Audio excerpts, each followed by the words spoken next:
money is a byproduct of success. I think make art. Hindi siya totoo eh.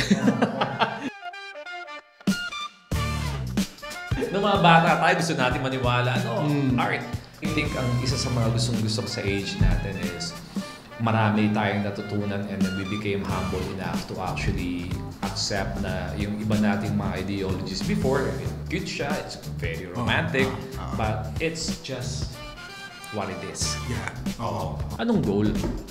Kasi kapag na-identify natin mismo yung goal, mas madali lahat ng elements na to. Kundi sayang effort, ngayon naniniwala ako brother sa effort, and yung paborito kong analogy dyan.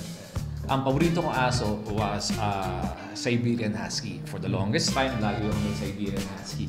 But then, with the same effort and same gastos, kapag nanganak yung Siberian Husky ko, ang aso nun, 16,000 pesos lang to 30,000. Same effort yun same time. Yung Border Collie ko, pag nanganak, same lahat 85,000. Sabi ko, wait. Wait lang. Dito na ako sa Border Collie. Kasi same effort.